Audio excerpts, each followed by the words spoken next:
የነጻነት ቀን ደም አፍሳሽ ድግስ በጆሃንስበርግ በምግብ ጠረጴዛ ላይ በጥይት ተደብድበው የተረፈረፉት ኢትዮጵያና ማክዶናልድ ውስጥ የፈሰሰው የወንድሞቻችን ደም በደቡብ አፍሪካ የሚኖሩ ወገኖቻችን እጅግ አሳሳቢና አስፈሪ ሁኔታ ውስጥ ስለከተታቸው ሰቆቃም ነው። ደቡብ አፍሪካ የነጻነት ቀኗን ለማክበር በዝግጅት ላይ ባለችበት ቅስፈት በጆሃንስበርግ ከተማ እምብርት ውስጥ በሚገኘው የፈጣን ምግብ መሸጫ ውስጥ ያልታሰበ የሞት ድግስ ተደግሷል። መመገቡ ላይ የነበሩ 3 ኢትዮጵያን፣ 2 ናይጄሪያውያን ባልታወቁ ታጣቂዎችም በጅምላ ጥይት ተደብድበው ሲገደሉ ስፍራው በአፍታም ወደ ደም ባህርነት ተቀይሯል። ይህ አሰቃቂ ጭፍጨፋ የታቀደው መጤጠል ጥቃት ነው ወይንስ ፖሊስ እንደሚለው የዜጎች እርስ በርስ መጠቃቃት? በደቡብ አፍሪካ ምድር ለሚኖሩ ወገኖቻችን ከባድ ስጋት የፈጠረው የዚህ አሰቃቂ ዝርዝር መረጃና ከስፍራው የደረሱን ምስክሮች ምን ይላሉ? በቆይታቸው የምታደምጡት ይሆናል። በሌላኛው መረጃችን በቅዱስ ስፍራ የፈሰሰው የአገልጋዩ ደም፣ ለጥቂት ብር ተብሎ በስለት የተቀጠፈው የወጣትነት ህይወትና በአርባ ምንጭ ከተማ የተሰጠው አስደንጋጭ የፍርድ ውሳኔ። ክቡራትና ክቡራን የሻሎም ሚዲያ ተከታታዮቻችን ዛሬ የምናቀርብላችሁ ዜና ሰብአዊነት የጠፋበትን አሰቃቂ ድርጊት ስለደረሰባት ብርቱ አገልጋይ ነው።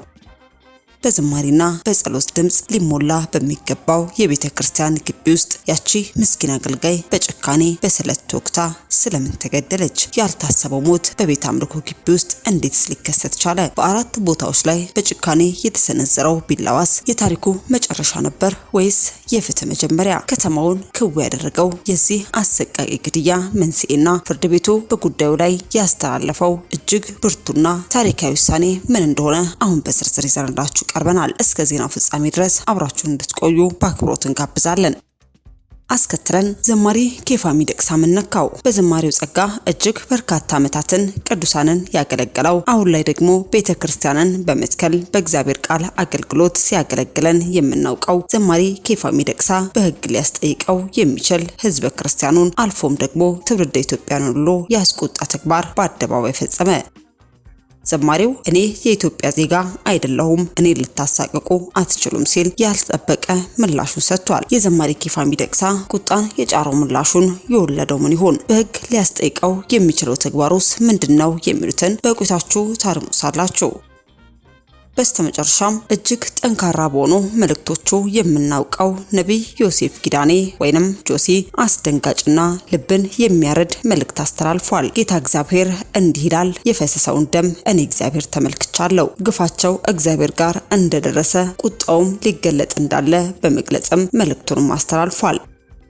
ነብይ ጆሲ የተናገራቸው አስደንጋጭ መልእክቶች ለማን ተላለፉ? ጌታስ ምን ሲል ተናገረ? የፈሰሰው ደምስ የማን ነው? የሚሉትን በቆይታችሁ ካንደበቱ ታርሙሳላችሁ። እስከ መረጃው ፍጻሜ አብራችሁን ቆዩ። ቃል በገባነው መሰረት ካሳንቺስ ላይ ልቅም ጥንቅቅ አድርገን የገነባነውን ባለ 17 ወለል የአፓርትመንት ህንፃ ለውድ ደንበኞቻችን ማስረከባችን ልዩ ደስታ ይሰማናል። እንኳን ለብርሃነ ትንሣኤው በሰላም አደረሳችሁ።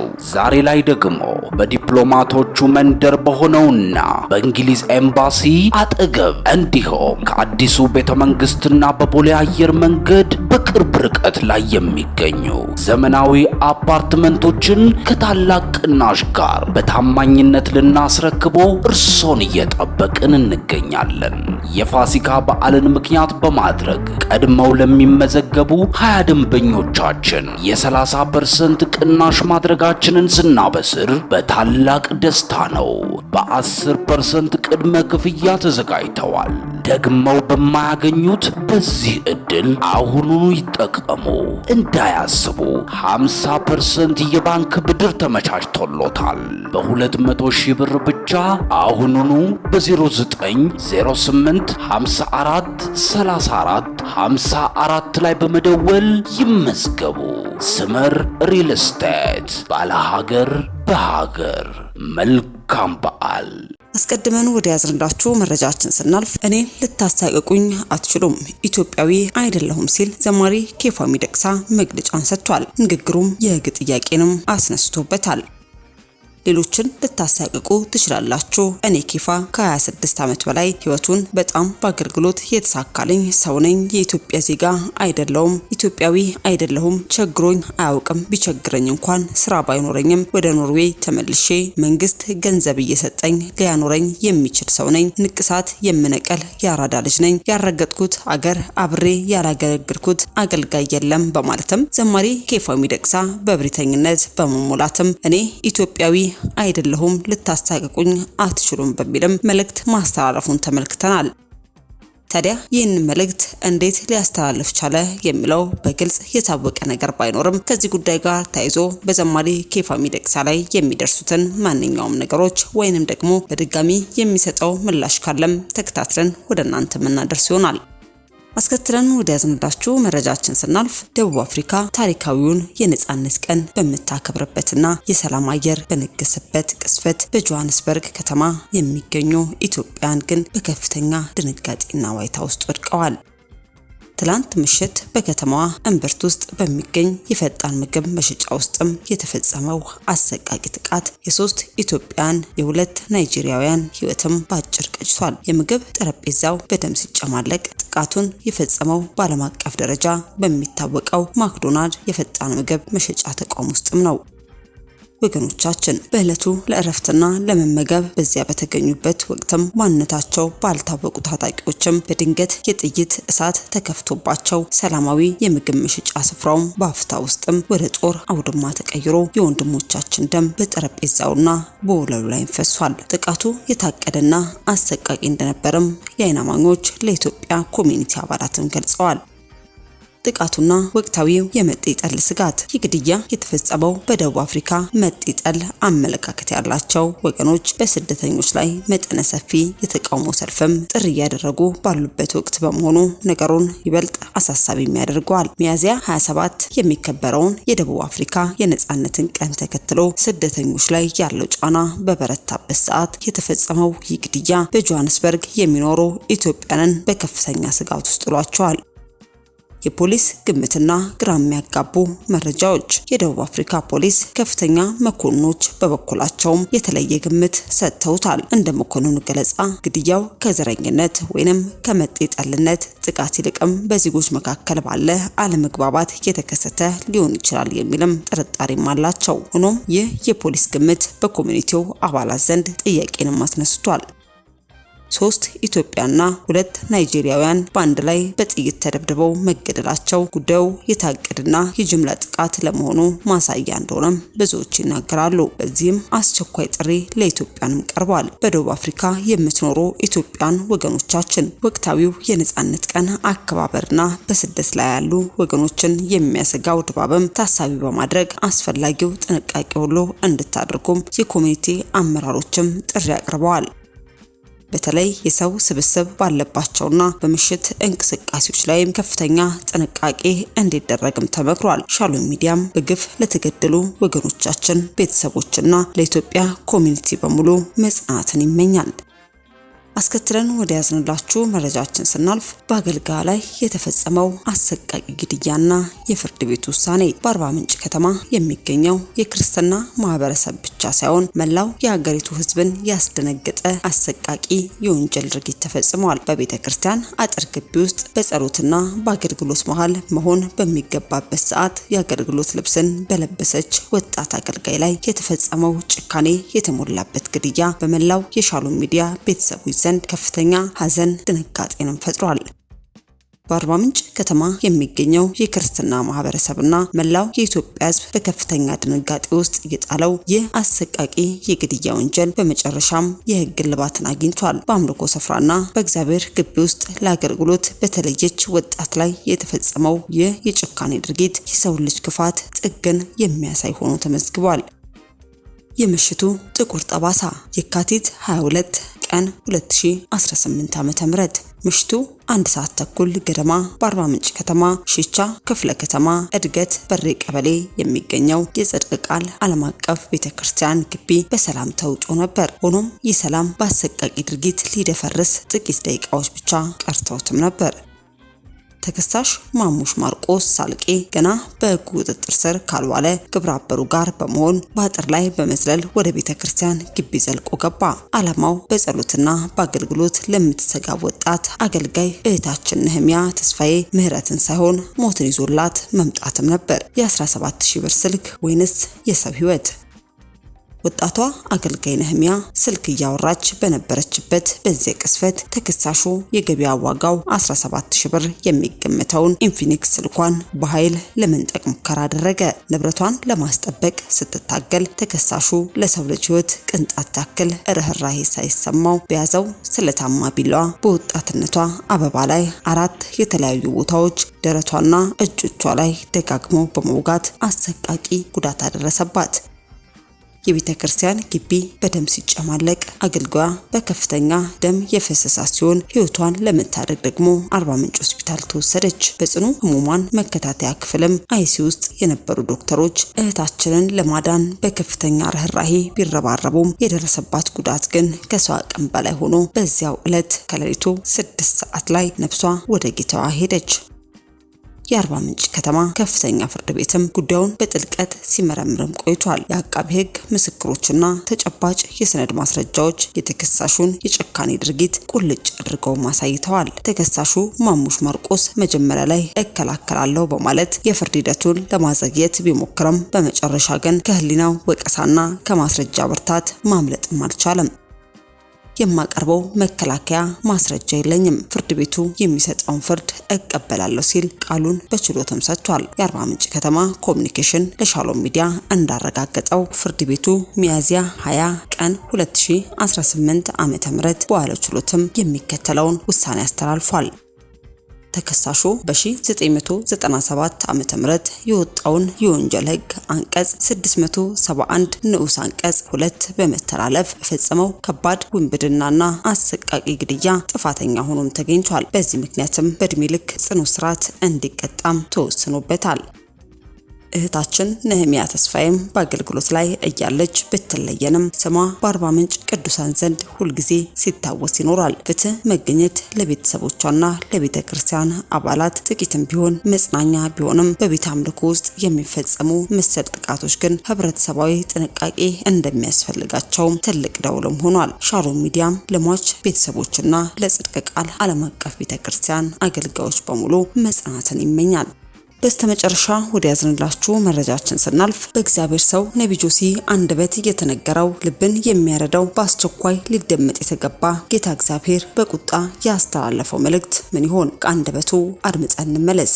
ዛሬ 3 ነገሮችን ነካ አርጌ መናገር ፈልጋለሁ። አንደኛ በራእይ መጽሐፍ ምዕራፍ ደግሞ ስለተወለደ ወንድ ልጅና ወደ እግዚአብሔር ዙፋን ስለተነጠቀው፣ ሶስተኛ ስለ ጎግ ጦርነት ሳነሳ አያይዤ ደግሞ ስለ አርማጌዲዮን ሃሌሉያ የማነሳ ነው የሚሆነው። መንፈስ ቅዱስ ጌታ እግዚአብሔር እጅግ በጣም ጥልቅ የሆነውን ሐሳቡን በፊታችን እየገለጠ እግዚአብሔር በሁሉ አቅጣጫ ያነቃናል። ደግሞ መንቃት ብቻ ሳይሆን እግዚአብሔር በቃሉ ያስታጥቀናል። በዚህ በዘመን እላቂ ሊሆን ያለውን ነገር እግዚአብሔር በቃሉ በኩል መረዳትን እና ግንዛቤን ወደ ነፍሳችን ማዕከል ወደ ሆነችው ደግሞ እግዚአብሔር ይልካል።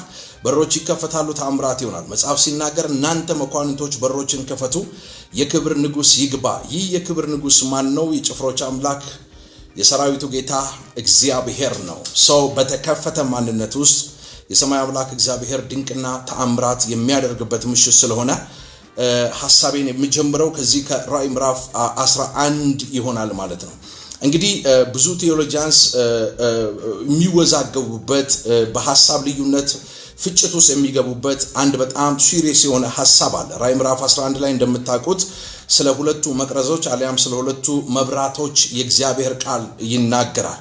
እነዚህ ሁለቱ መቅረዞች፣ እነዚህ ሁለት ነቢያቶች በመጨረሻው ዘመን የሚነሱ የአንታይ ክራይስት ስፒሪትን ደግሞ ቻሌንጅ የሚያደርጉት ማን ናቸው የሚል በጣም አወዛጋቢ የሆነ በቴዎሎጂያንስ ዘንድ በጣም ብዙ ክርክርና የሐሳብ ልዩነት እንዲፈጠር የሚያደርጉ ሁለት ግለሰቦች አሉ። አንዳንዶቹ ኤልያስና ሙሴ ናቸው ይላል። አንዳንዶቹ ኖ ሙሴ ሞቷል፣ ስለዚህ ኤልያስና ሄኖክ ናቸው የሚሉ አሉ። እንግዲህ ዘፍጥረት ላይ እግዚአብሔር ቃል ሲናገር ሄኖክም አካሄዱን ከእግዚአብሔር ጋር ስላደረገ አልተገኘም 365 ዓመት ከኖረ በኋላ እግዚአብሔር ወስዶታልና የሚል የእግዚአብሔርን ቃል ታገኛላችሁ። ሙሴ ደግሞ በተራራ ላይ እንደሞተና ነገር ግን ሬሳው በእስራኤል ልጆች በዕብራውያን በቃል ኪዳን ሕዝብ መካከል እንዳልተገኘ እግዚአብሔር ቃል ይናገራል። ወደ ኤልያስ ስትመጡ እኔ ከአባቶቼ አልበልጥምና ውሰደኝ ብሎ ያንን የምሬት ቃል ሲናገር እግዚአብሔር መልአክ መጣ፣ ጎኑን መታ፣ ቀሰቀሰው፣ ብላ ጠጣለው። እስከ ኮሬብ ተራራ ድረስ በበላው ምግብ ተጓዘ። እግዚአብሔር አምላክ ከዛ በኋላ መነሳት የሚገባቸው ነቢያትና ነገስታቶችን አመለከተው። ፋይናሊ ደግሞ ኢያሪኮን፣ ቤተል ጌልጌላንና ዮርዳኖስን ተሻግሮ በእሳት ፈረስና በእሳት ሰረገላ የእግዚአብሔር ነብይ የእግዚአብሔር አፍ የሆነው ነብዩ ኤልያስ ተወሰደ፣ ተነጠቀ ይላል። ክብር ለመንፈስ ቅዱስ ይሁን።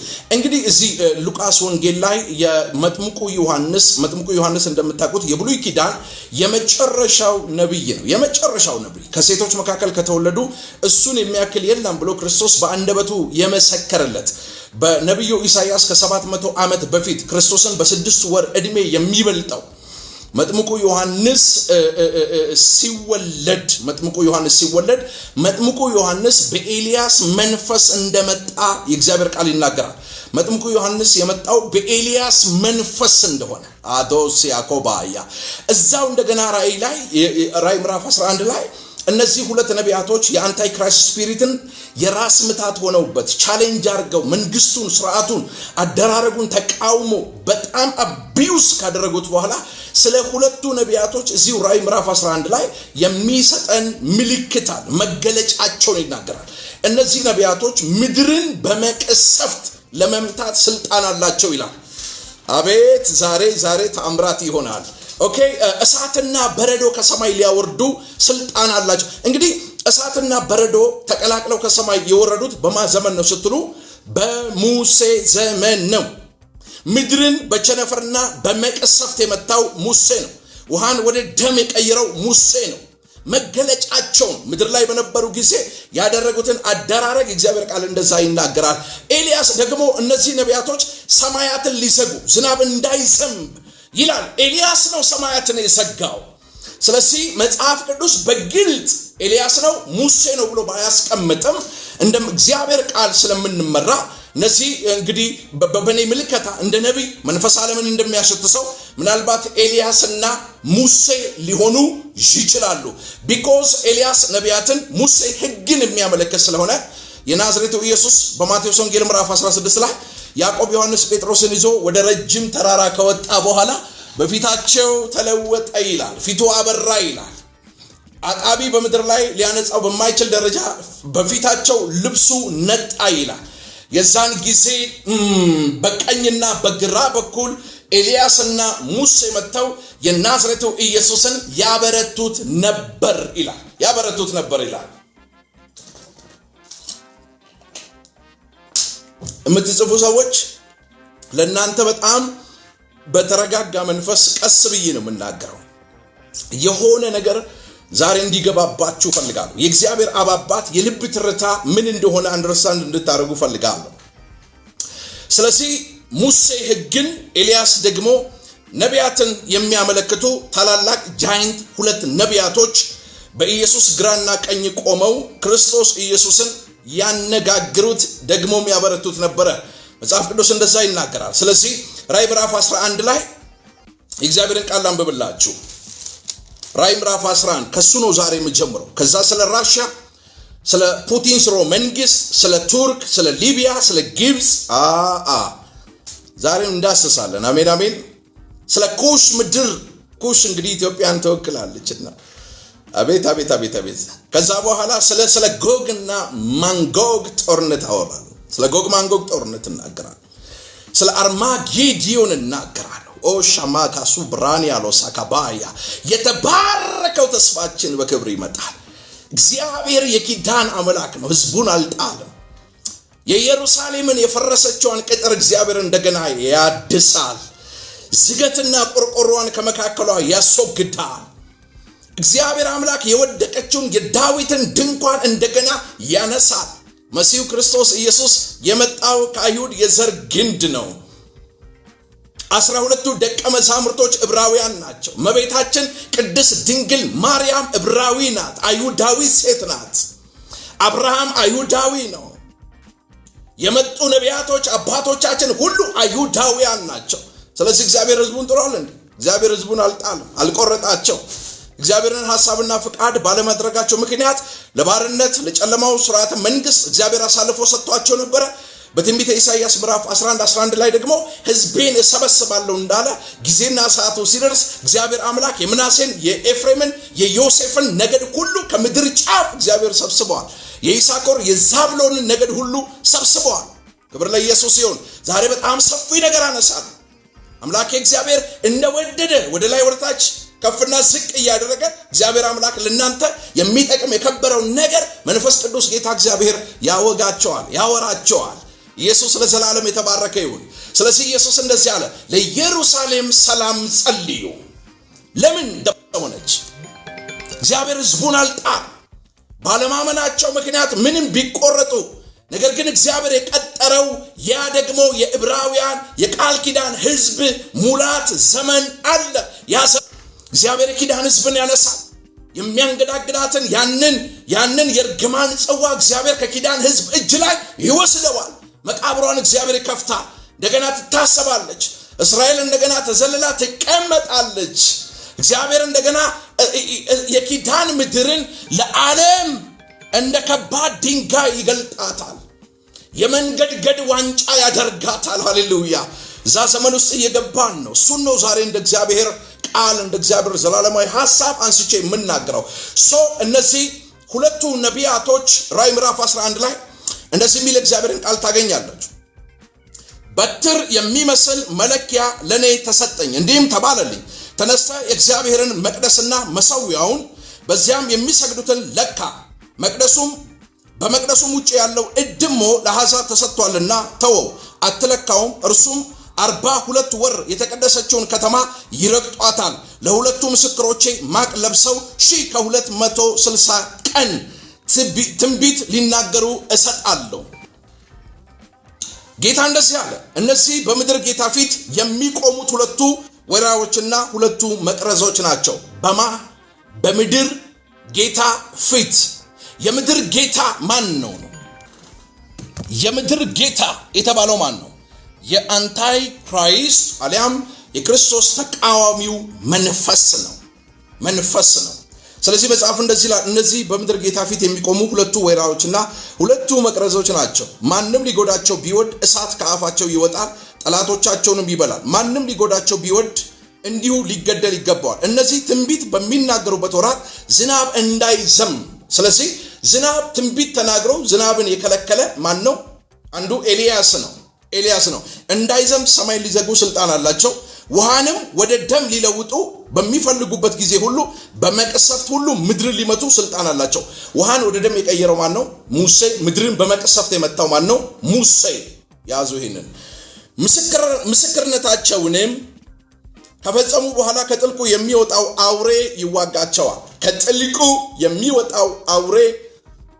ይዋጋቸዋል። ቻሌንጅ ያደርጋቸዋል፣ ያሸንፋቸውማል፣ ይገላቸውማል። በድናቸውም በታላቂቱ ከተማ አደባባይ ይተኛል። እርሷም ደግሞ ጌታቸው የተሰቀለባት ናት። ከወገኖችና ወገን እችን ያዙልኝ የምትጽፉ ሰዎች ጻፉ። ይሄን ከወገኖችና ከነገዶች ከቋንቋዎችም ከአሕዛብ የሆኑ ሰዎች 3 ቀን ተኩል በድናቸውን ይመለከታሉ።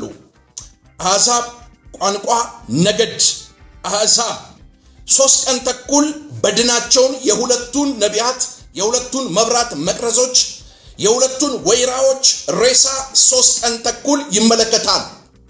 በምን በኩል ነው የሚመለከቱት? ኢየሩሳሌም የዓለም የትኩረት ማዕከል ናት።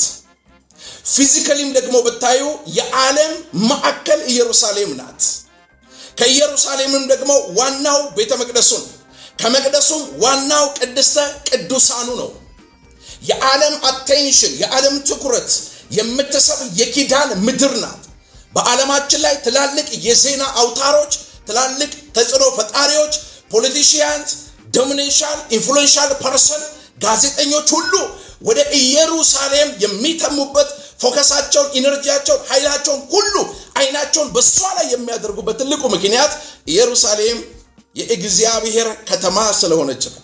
የኪዳን ምድር ማረፊያ፣ ለአባቶቻቸው ለነ አብርሃም የተገባው የተስፋ ቃል የተፈጸመባት ምድር እንጂ ኢየሩሳሌም የአሕዛብ ማዕከል አይደለች። ለዚህ ነው ፍልስጤማውያን ወይንም ደግሞ እስማኤላውያን በዘመናት ሁሉ መካከል እንግዲህ በኢየሩሳሌም ጉዳይ ዙሪያዋን ከበው ምን አይነት ጥያቄ ሲያሰንስም እንደነበረ ታውቃላችሁ። የኢየሩሳሌም ዋና ከተማ ቴልአቪቭ ትባላለች። ይህችን ሊቀራመቱ ለብዙ ዘመናት ብዙ ጦርነት ብዙ ነገር አድርገዋል፣ ሴራ፣ ደባ፣ ተንኮል። ነገር ግን እስማኤላውያን ምንም ቢፍጨረጨሩ እግዚአብሔር ለአብርሃም የገባው የተስፋ ቃል ስለነበረ ምድሪቱ የአይሁዳውያን ናት። ምድሪቱ የአሕዛብ ሳትሆን የኪዳን ሕዝብ ምድር ናት። ስለዚህ እነዚህ 3 ቀን ተኩል የአሕዛብ ነገድ፣ ቋንቋ ይሄ ሁሉ ሕዝብ ሬሳቸውን ኦን ታይም በምን በኩል ነው ታዲያ የሚመለከተው ስትሉ በዘመን ላቅ የሚነሱ 2 ነቢያቶች ናቸው። በመጨረሻው ዘመን ይነሳሉ። ከዛ የአውሬውን ስርዓተ መንግስት ይቃወማሉ። የሉሲፈርን ኪንግደም ቻሌንጅ ያደርጉታል። በዚህ ምክንያት አውሬው በቁጣ በላያቸው ላይ ይነሳል፣ ቻሌንጅ ያደርጋቸዋል፣ ይዋጋቸዋል፣ ደግሞም ያሸንፋቸዋል። ካሸነፋቸው በኋላ ይገላቸዋል። 3 ቀን ተኩል ሬሳቸው ጌታቸው ተሰቅሎ በነበረበት አደባባይ ይጣላል። በእነሱ መሞት ምክንያት ብዙዎች ሐሴት ያደርጋሉ፣ ሰልብሬት ያደርጋሉ። ስጦታ እንኳ ሳይቀር እንደሚሰጣጡ እዚሁ ክፍል ላይ እግዚአብሔር ቃል ይናገራል። የዓለም ሕዝብ ሁሉ ሬሳቸውን 3 ቀን ተኩል ይመለከታል ይላል። በምን? በቢቢሲ፣ በሲኤንኤን፣ አልጀዚራ። ስለዚህ ራዕይ ምዕራፍ 11 ላይ ኤግዛክትሊ ስለ 2 መቅረዞችና ስለ 2 ነቢያቶች የሚያወራው ደግሞ ሬሳቸውን የዓለም ሕዝብ ሁሉ ይመለከታል ብሎ የሚናገረው ክፍል ስለ ሚዲያ ነው። ስለ ሚዲያ ነው። ከኔ ጋር ናችሁ? ስለ ሚዲያ ነው። ይህንን በደንብ ጻፉት። ስለ ሚዲያ። ስለዚህ ዛሬ የሆነ ነገር ኢየሩሳሌም ላይ ኮሽ ሲል ልክ ቴሌቪዥናችሁን ስትከፍቱ በእናንተ ቴሌቪዥን መስኮት የሚመጡ ኒውሶች በጠቅላላ ኢየሩሳሌምን በተመለከተ በቢቢሲ፣ አልጀዚራ ምናምን የተለያዩ ዌብሳይት ላይ የሚለቀቀው ሁሉ ከየት ነው? ከኢየሩሳሌም ነው። ኢየሱስ ክርስቶስ ጌታ ነው። ይሄን በዚህ ያዝ። ራዕይ ምዕራፍ 12 ላይ ስትመጡ ታላቅ ምልክት በሰማይ ታየ። ፀሐይን ተጎናጽፋ ጨረቃ ከእግሮቿ በታች ያላት በራሷም ላይ የ12 ከዋክብት አክሊል የሆነላት አንዲት ሴት ነበረች። እርሷም ጸንሳ ነበር፣ ምጥ ተይዛ ልትወልድ ተጨንቃ ጮኸች። ሌላ ምልክት በሰማይ ታየ። እነሆ ታላቅ ቀይ ዘንዶ 7 ራሶችና 10 ቀንዶች ነበሩት። በራሶቹም ላይ 7 ዘውዶች ነበሩ። ጅራቱም የሰማይን ከዋክብት ሲሶ እየሳበ ወደ ምድር ጣላቸው። ዘንዶውም ሴቲቱ በወለደች ጊዜ ሕፃኗን ሊበላ ልትወልድ ባላት ሴት ፊት ቆመ። አሕዛብን ሁሉ በብረት በትር ይገዛቸው ዘንድ ያለውን ልጅ ወንድ ልጅ ወለደች። ልጇም ወደ እግዚአብሔር ወደ ዙፋኑ ተነጠቀ። ሴቲቱ 1260 ቀን በዚያ እንዲመግቧት በእግዚአብሔር ተዘጋጅቶላት ወደ ነበረው ስፍራ ወደ በረሃ ሸሸች። በሰማይም ሰልፍ ሆነ። ሚካኤልና መላእክቱ ዘንዶውን ተዋጉ። ዘንዶውም ከመላእክቱ ጋር ተዋጋ፣ አልቻላቸውም። ክብር ለመንፈስ ቅዱስ ይሁን። ከዚያም ወዲያ በሰማይ ስፍራ አልተገኘላቸውም። ዓለምን ሁሉ የሚያስተው ዲያብሎስና ሰይጣን የሚባለው ታላቁ ዘንዶ እርሱም የቀደመው እባብ ተጣለ፣ ወደ ምድርም ተጣለ። መላእክቱም ከእርሱ ጋር ተጣሉ። ታላቅም ድምፅ በሰማይ ሰማው፣ እንዲህ ሲል እያለ ይቀጥላል። እንደዚህ ያለ ይቀጥላል። ይቺ በላይ በሰማይ የታየችው ሐዋርያው ዮሐንስ ፍጥሞ በሚባል ደሴት ተጥሎ ያየው የተመለከተው ምስል ማናት ነው? አንዳንዶች ቤተክርስቲያን ናት ይላሉ። አንዳንዶች ደግሞ የጌታችን የመድኃኒታችን የኢየሱስ ክርስቶስ እናት ድንግል ማርያም ናት ይላሉ። እስቲ እናንተን ምልከታ ልጠይቃችሁ። እስቲ ትንሽ ነገር ጻፉልኝ። ማናት ይቺ? እውነት ሰዎች እንደሚሉት እመቤታችን ቅድስት ድንግል ማርያም ናት? ከራሷ በላይ 12 ከዋክብት ያላት፣ ፀሐይን የተጎናጸፈች፣ ጨረቃን የተጫማች፣ ወንድ ልጅ የወለደችው፣ ልጁ ደግሞ የተነጠቀው ወደ እግዚአብሔር ዙፋን ነው። እስቲ መልሱልኝ። እቺን ጥያቄ ልጠይቃችሁ። ይቺ ሴት ማን ናት? እውን ቤተክርስቲያን ናት? ቤተክርስቲያን ናት? ዮሴፍ ሕልም አየ። ዮሴፍ የተመለከተው ሕልም 12 ነዶዎች ቆመው አየ። 11 ነዶዎች ለአንዱ ነዶ ሲሰግዱ ተመለከተ። የሚቀጥለው ጊዜ ከዋክብቶች ሲሰግዱለት አየ። በሚቀጥለው ጊዜ ጨረቃና ፀሐይ ከዋክብት ጨምረው ሲሰግዱለት ተመለከተ። እነዛ 12 ነዶ ከዋክብትና ፀሐይን ጨምሮ እነማን ናቸው? የያዕቆብ ዮሴፍ አባት ያዕቆብ እናቱና 12ቱ የያዕቆብ የአይሁድ ነገድ ናቸው። ያቺ ምጥ ተይዛ 12 ከዋክብት ከራሷ በላይ ፀሐይን ተጎናጽፋ ጨረቃን ተጫምታ ወንድ ልጅ ልትወልድ ተጨንቃ ምጥ ይዟት የነበረችው ምድር የቃል ኪዳን ምድር ኢየሩሳሌም ናት። ኢየሩሳሌም ያልተጨነቀችበት፣ ያላማጠችበት፣ ያልገባችበት መከራና ስቃይ በዘመናት ሁሉ መካከል የለም። ወንዱ ልጅ አሕዛብን በብረት በትር የሚገዛው የተወለደው ከእስራኤል ምድር ነው። ያቺ የተስፋይቱ ምድር ኢየሩሳሌም ናት። ሃሌሉያ! ኢየሱስ ያድናል። ኢየሱስ ያድናል። ቤተክርስቲያን ነች የሚል አለ፣ ማርያም ናት የሚል አለ። አሜዚንግ። ነገር ግን የኔን ምልክት አላስቀምጥላችሁ። ወንዱ ልጅ የተወለደው ከአይሁዳውያን ከዳዊት ስር ከይሁዳ ነገድ የናዝሬቱ ኢየሱስ ነው። ላይን ኦፍ ይሁዳ። ኢየሩሳሌም በዘመናት ሁሉ መካከል ያላለፈችበት ምጥ የለም።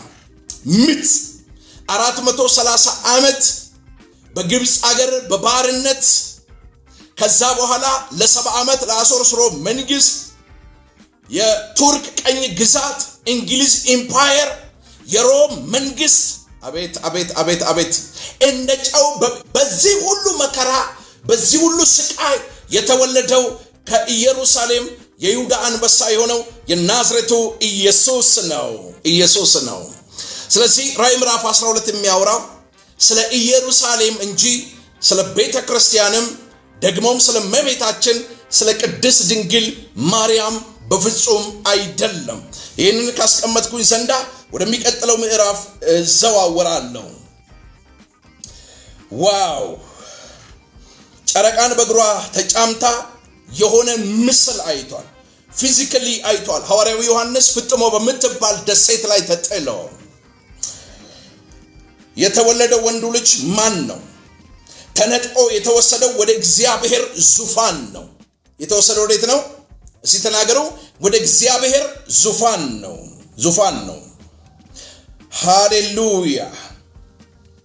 12 ከዋክብት ከራሷ በላይ ያላት ያቺ የቃል ኪዳን ምድር ኢየሩሳሌም ናት። ኢየሩሳሌም ናት። የምትጽፉ ሰዎች ቀስ እያልኩ ዛሬ እንደ ሴለ ውሃ ያረሰረሰን እግዚአብሔር አምላክ በሚገርም ሁኔታ ይናገረናል። ሴቲቱ ቤተክርስቲያን ናት የሚሉ አሉ። እመቤታችን ቅድስት ድንግል ማርያም የሚሉ አሉ። ወንዱ ልጅ ከቤተክርስቲያን አልተወለደም። አየህ፣ ወንዱ ልጅ የተወለደው ከየት ነው? ከኢየሩሳሌም ነው። ማርያም አይሁዳዊ ሴት ናት። 12ቱ የእስራኤል ነገድ ናቸው። ንፍታሌም፣ ዛብሎን፣ ይሳኮር፣ ዮሴፍ፣ ቢንያም። በደንብ ጻፉ። ቀስ እያልኩ ነው የምነግራቸው። ማርያም የጌታችን የመድኃኒታችን የኢየሱስ ክርስቶስ እናት ናት። የምንወዳት የምናከብራት እጅግ መጽሐፍ ቅዱስ በሚላት ደረጃ ክብር የምንሰጣት ታላቅ ጀግና የእምነት አርበኛ ሴት ናት። ስለ እመቤታችን ቅድስት ድንግል ማርያም የሰማይ አምላክ እግዚአብሔር ለዘለዓለም የተባረከ ይሁን። ሐዋርያው ዮሐንስ በጥላነት ነው የተመለከተ። ጥላ ሸዶ ነው። ሸዶ ነው። ክብር ለመንፈስ ቅዱስ ይሁን። ከኢየሩሳሌም ስለተወለዱት ስለ 12ቱ ነገዶች ነው የሚያወራው። 12ቱ ከዋክብት እሱን ይወክላል። ስለ 12ቱ የእስራኤል ነገዶች ነው የሚያወራው። ነገዶች ነው የሚያወራው። ስለዚህ ሴቲቱ ማናት ሲጻፈው ኢየሩሳሌም ናት። ወደ አብ የተወሰደ ወንዱ ልጅ ደግሞ የናዝሬቱ ኢየሱስ ነው። አሕዛብን በብረት በትር የሚገዛው ቀዩ ዘንዶ የቀደመው እባብ በዘፍጥረት ምዕራፍ 2 ላይ ተጠቀሰው ነው። አዳምና ሔዋንን አስቶ ከተስፋይቱ ምድር ከገዥነት ያወጣቸው፣ ከአስፈሪነት ፈሪ ከገዥነት ተገዢ ያደረጋቸው፣ በጨለማ እንዲመላለሱ ያደረገው ቀዩ ዘንዶ እሱ አውሬ ነው። እሱ ደግሞ የአንታይ ክራይስት ስፒሪት ነው። ኢየሩሳሌም በዘመናት ሁሉ መካከል በምጥ ውስጥ በመከራ ውስጥ ነው ያለፈችው። ወንዝም ያህል ውሃ የተፋው ወደ ኢየሩሳሌም ነው።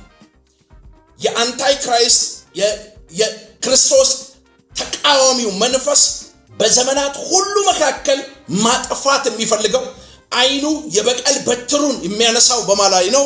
በኢየሩሳሌም በቃል ኪዳን ምድር ላይ ነው። እስካሁንም አልተሳካለትም እንጂ ኢየሩሳሌምን ሊያጠፋ በብርቱ ይፈልጋል። ጸረ ክርስቶስ የሆነው ቀዩ ዘንዶ ተብሎ የተጠቀሰው የክርስቶስ ተቃዋሚው ስፒሪት ኢየሩሳሌምን ሊያጠፋ የሚፈልገው ቀዩ ዘንዶ የተባለው 10 ቀንድ ያለው ዮሐንስ ፍጥሞ በምትባል ደሴት ላይ በራእይ እንደ ሻዶ በምስል የተመለከተው የክርስቶስ ተቃዋሚው መንፈስ ወይንም ጸረ ክርስቶስ ይባላል። አሕዛብ አይሁዳውያንን ለምንድን ነው የሚያጠፏቸው?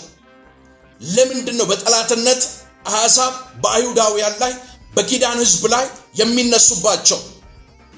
አይሁዳውያን የተመረጡ የእግዚአብሔር ወገን ስለሆነ፣ የተመረጠ ሕዝብ ስለሆነ፣ የኪዳን ሕዝብ ስለሆነ፣ ለእግዚአብሔር የበኩር ልጅ ስለሆነ ጻፉ የምትጽፉ ሰዎች ዛሬ ከጥያቄ ጋር ነው እያገናኘው እግዚአብሔርን ሐሳብ ምነግራችሁ። የተመረጠ ሕዝብ ስለሆኑ ነው። የእግዚአብሔር ምርጦች፣ የእግዚአብሔር እርሻዎች፣ ርስቴን አለ እግዚአብሔር ለመላገጫ አሳልፌ አልሰጥም። ሴቲቱ ምጥ ተይዛ ይዟት ነበረ ይላል እግዚአብሔር ቃል ሲናገር ራዕይ ምዕራፍ 12 ላይ ኢየሩሳሌም በምጥ ውስጥ ያልኖረችበት ዘመን አለ እንዴ? ኢየሩሳሌም ከተቆረቆረችበት ዘመን አንስቶ ኢየሩሳሌም እስከዚህ ማይክሮ ሰከንድ ጀምሮ የምታልፈው በመከራ በጦርነት በብዙ ምጥ ውስጥ ነው። ኢየሩሳሌም በምጥ ውስጥ ያላለፈችበት አንድም ቀን ዘመን የለም። በግብፅ 430 ዓመት፣ ባቢሎናውያን 70 ዓመት፣ በአሦር ስርወ መንግስት፣ በሮም መንግስት እንደዚሁም ደግሞ በቱርክ ኢምፓየር ተገዝታ ምጥ ውስጥ ኢየሩሳሌም ኖራለች። ሮም ገዝቷታል። ቱርክ፣ እንግሊዝ በዚህ ሁሉ ውስጥ ኢየሩሳሌም አልፋለች። ስለዚህ ጸረ ክርስቶስ የሆነው የአንታይ ክራይስት ስፒሪት አይኖቹ በቃል ኪዳን ምድር በኢየሩሳሌም ላይ ናቸው። ያቺን ምድር ዶግ አመድ አድርጎ ማጥፋት ይፈልጋል። ምክንያቱ ምንድነው? በመጨረሻው ዘመን የሺው ዓመት መንግስት የዙፋኑ የንጉሱ ዙፋን መቀመጫ ሆና የምታገለግለው ምድር እስራኤል ስለሆነች እዛ ነው ኢየሱስ ክርስቶስ የኢየሩሳሌም ቅጥር ፈርሶ ባየ ጊዜ አዘነላት፣ ደግሞም አለቀሰላት ይላል። ዶሮ ጫጭቶቿን ከክንፏ በታች እንደምትሰበስብ ስንት ጊዜ ልሰበስብሽ ወደድኩ፣ አንቺ ግን እምቢ አልሽ ይላታል። በ70 ዓመት ከፈረሰች በኋላ የዓለም ነገስታት ሊገዟት ያላደረጉት፣ ያልፈነቀሉት፣ ያልወጡት ተራራ፣ ያልወረዱት ሸለቆ የለም። ስለ ኢየሩሳሌም ሰላም የሚጸልዩ ሰዎች እጅግ በጣም የተባረኩ ናቸው። ቃል በገባነው መሰረት ካሳንቺስ ላይ ልቅም ጥንቅቅ አድርገን የገነባነውን ባለ 17 ወለል የአፓርትመንት ህንፃ ለውድ ደንበኞቻችን ማስረከባችን ልዩ ደስታ ይሰማናል። እንኳን ለብርሃነ ትንሣኤው በሰላም አደረሳቸው። ዛሬ ላይ ደግሞ በዲፕሎማቶቹ መንደር በሆነውና በእንግሊዝ ኤምባሲ አጠገብ እንዲሁም ከአዲሱ ቤተ መንግስትና በቦሌ አየር መንገድ በቅርብ ርቀት ላይ የሚገኙ ዘመናዊ አፓርትመንቶችን ከታላቅ ቅናሽ ጋር በታማኝነት ልናስረክቦ እርሶን እየጠበቅን እንገኛለን። የፋሲካ በዓልን ምክንያት በማድረግ ቀድመው ለሚመዘገቡ 20 ደንበኞቻችን የ30% ቅናሽ ማድረጋችንን ስናበስር በታላቅ ደስታ ነው። በ10% ቅድመ ክፍያ ተዘጋጅተዋል። ደግመው በማያገኙት በዚህ ዕድል አሁኑኑ ይጠቀሙ። እንዳያስቡ 50% የባንክ ብድር ተመቻችቶሎታል። በ200 ሺህ ብር ብቻ አሁኑኑ በ0908 54 34 54 ላይ በመደወል ይመዝገቡ። ስመር ሪል ስቴት ባለ ሀገር በሀገር። መልካም መልካም በዓል። ውድ የሻሎም ቲዩብ አድማጭና ተመልካቾቻችን ለሰዓቱ ያዝንላችሁ መረጃ ያደመጣችሁትን ይመስል ነበር። በሌላ አዲስ መረጃ እስከምንገናኝ መልካም ቆይታ